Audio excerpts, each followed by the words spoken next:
ప్రజలకు ఒక ఆయుధం దొరికిందండి. వాళ్ళ దగ్గర ఇప్పుడు AK-47 గన్ను, మంచి పొడుగైన కత్తి ఏంటి ఇవన్నీ రెడీగా ఉండే వాళ్ళ దగ్గర. వాళ్ళందరూ వాటిని శుద్ధం చేసి వాటికి ఫినిషింగ్ ఇస్తూ ఉంటారు. పదును పెట్టి రెడీగా ఉంటారు. 13వ తారీఖు వాటి మీద యుద్ధం ప్రకటిస్తారు. ఆ మిషన్ల దగ్గర పోయి నొక్కుతూ ఉంటే కుయింగ్ అని సౌండ్ వచ్చింది కదా, ఆ సౌండ్తో వాళ్ళు ఆ పొదును పెట్టింది అక్కడ చూపిస్తారు. ఎందుకంటున్నానంటే మంచి ఏంటి చెడు ఏంటి తెలుసుకునేటువంటి పరిస్థితుల్లో ప్రజలు ఉంటారు. కాకపోతే కొద్దిమంది ఉన్న పార్టీలు వాటితో అనుబంధంతో ఉంటారు తప్ప పబ్లిక్ మాత్రం ఏది మంచి జరిగింది, ఏది చెడు జరిగింది, ఎవరు మంచి చేస్తున్నారు, ఎవరు చెడు చేస్తున్నారు, ఎవరు అబద్ధాలు చెప్పి అబద్ధాలను నిజం చేస్తున్నారు, ఎవరు నిజాలను అబద్ధం చేస్తున్నారు, ఎవరు హత్యా రాజకీయాలను ప్రేరేపిస్తున్నారు, ఎవరు నిర్బంధాలు, కేసులు, జైళ్ళు, వివాదాలను సృష్టిస్తూ ఉన్నారు అనేటువంటిది ప్రజలు ఖచ్చితంగా ఆలోచన చేస్తారు. ఆలోచన చేసి వాళ్ళు నిర్ణయం తీసుకుంటారు. సురేష్ గారు ఏంటి ఏంటంటే మొత్తానికి క్రోధనామ సంవత్సరం ఏంటి మీ అభిప్రాయం ఏంటి, మీ విశ్లేషణ ఏంటి?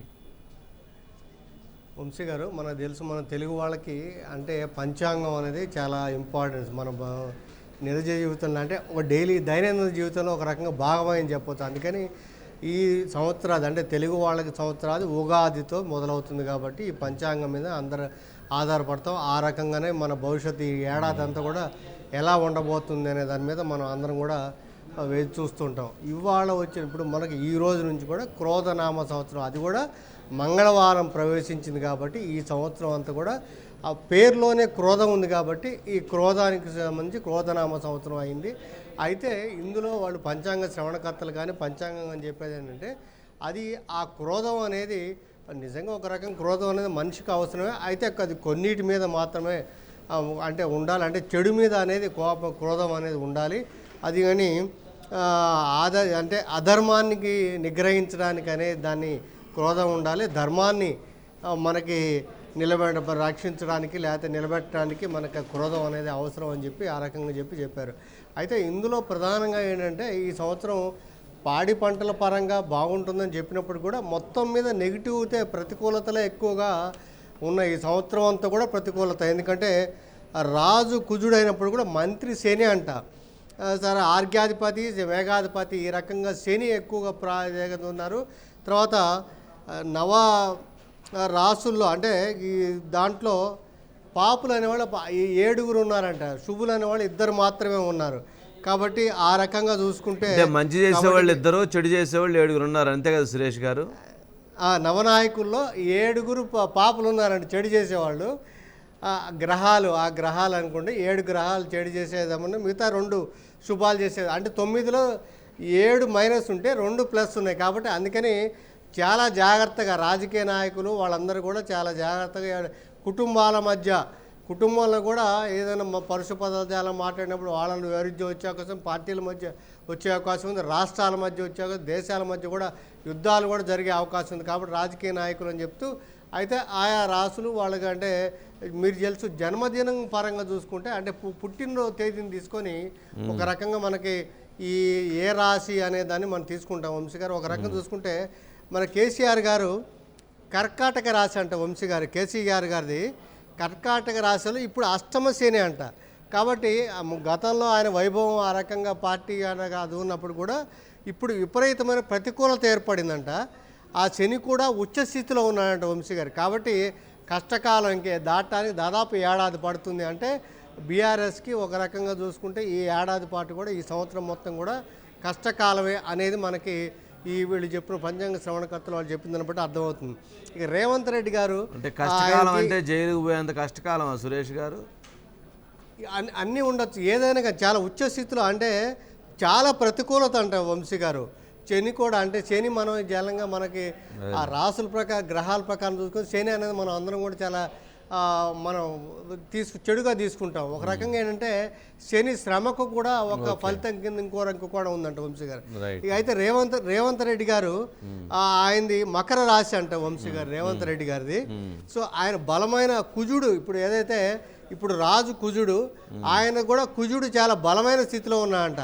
అందుకని చాలా సాహస నిర్ణయాలు తీసుకుంటారు. ఎంత బలమైన వాడినైనా ఈజీగా ఆధిక్యత సాధించడానికి ఆ కుజుడు అనేవాడు ఉపయోగపడతాడంట వంశీ గారు. కాబట్టి కుజుడు బలంగా ఉండడం వల్ల ఆయనకి ఇట్టింది పార్టీలో, కాంగ్రెస్ పార్టీలో ఆయనకి party, BRS party, BJP party కలిపినా కానీ ఆయన ఏమి చేయలేరంటారు. ఈ 5 ఏళ్ళు ఉండి అధికారంలో ఉండడానికి కొనసాగించడానికి ఆ రకంగా ఈ కుజుడు అనేవాడు ఉపయోగపడతాడంట వంశీ గారు. ఆ రకంగా అని ఇప్పుడు ఈ సంవత్సరం దాని ప్రకారం కోదనామ సంవత్సరం ఆయనకు కుజుడు మంచి చేస్తుంది. కుజుడు వల్ల మంచి చేస్తుంది అనేది అక్కడ ఆయన మంచి స్థితిలో ఉన్నాడంట ఆయనకి, రేవంత్ రెడ్డి గారికి. ఇక నారా చంద్రబాబు నాయుడు గారు తీసుకుంటే ఆయన వృషభ రాశి అంట, కృత్తికా నక్షత్రం. ఒక రకం కృత్తికా నక్షత్రం అనేది రాజకీయ మంచి ప్రజ్ఞ కలిగిస్తుందంట ఆ నక్షత్రం. అందుకని మీకు తెలుసు, గతంలో తెలివైన నిర్ణయాలకు తీసుకోవడం, 14 సంవత్సరాలు అధికారంలో ఉండడం. కానీ కొన్ని ప్రతికూలతలు కూడా ఇప్పుడు అయితే ఇప్పుడు బుధుడి అనుకూలత లేదంట వంశీ గారు. బుధుడి అనుకూలత లేదు, బుధుడు బలహీనంగా ఉన్నారంట. సో అందుకని ఆయనకి ఇతర పార్టీల సహకారం చాలా గట్టిగా కృషి చేయాల్సి ఉంటుంది. ఆ రకంగానే ఆయన ఈ ప్రతికూలతను అధిగమించి అధికారం కానీ ఇంకోటి చేపట్టడానికి అవకాశం ఉంటుంది అనేది ఈ రాశిని బట్టి. జనసేన పార్టీ సహకారం పూర్తి స్థాయిలో కావాల్సిందే. భారతీయ జనతా పార్టీ యొక్క ఏమంటాము కేంద్ర సహకారం, వాళ్ళకి ఓట్లు లేవు కానీ కేంద్ర సహకారం కావాలంటారు, అంతేనా? అంతేగా వంశీ గారు. ఎందుకంటే ఎలక్షన్ కమిషన్ ఇక్కడ క్రియాశీలకం రోల్. ఇప్పుడు ముందేంటంటే ఎలక్షన్స్ ఫ్రీ అండ్ ఫెయిర్, అధికార పార్టీ ఒత్తిళ్లు ఎన్నికలు నివారించగలిగితే అది ఆ సగం కృషి చేయించినట్లు. కాబట్టి అక్కడ బలహీనంగా బుధుడు ఉన్నాడు కాబట్టి ఆయన గ్రహాల పరంగా ఆయనకున్న రాశి ప్రకారం ఆ నిర్ణయం అని చెప్తున్నారు వంశీ గారు. ఈ సీఎం జగన్మోహన్ రెడ్డి గారు మిథున రాశి అంట వంశీ గారు. ఆరుద్ర నక్షత్రం అంట. ఆరుద్ర నక్షత్రం అంటే గట్టి పట్టుదల ఉంటుందంట వంశీ గారు. అందుకని ఒంటి చేతి మీదనే మరి ఆయన కూడా మరి పాదయాత్రలు కానీ ఇవన్నీ చేయడం, మరి మొన్న 2019లో మరి 151 సీట్లు అసలు తిరుగులేని విజయం సాధించడం, ఆ రకంగా చేయడం అనేది ఉంది. కానీ ఈ మే నెల నుంచి ఆయన గ్రహాల పరిస్థితి మారుతుందంట వంశీ గారు, ఈ మే నుంచే. కాబట్టి పోటీ బాగా పెరుగుందంట. గతంలో కంటే చాలా ప్రతికూల పరిస్థితులు ఆయనకు వస్తాయంట వంశీ గారు. అయితే ఈ ప్రతికూల పరిస్థితులు ఆయన అధిగమించాలంటే ఆయన చాలా చాలా కష్టపడాల్సి ఉంటుంది.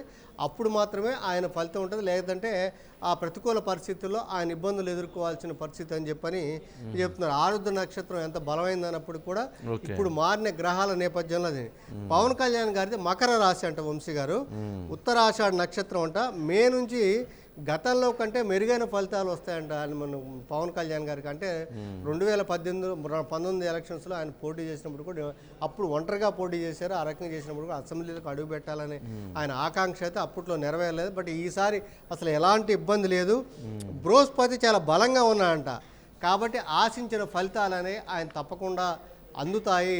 పవన్ కళ్యాణ్ గారికి మంచి ఇది ఉంటుంది. మే నెల నుంచి మంచి భవిష్యత్తు అని మనకి ఈ పంచాంగ శ్రవణకర్తలు కొంతమంది చెప్పిన దాని ప్రకారం వంశీ గారు.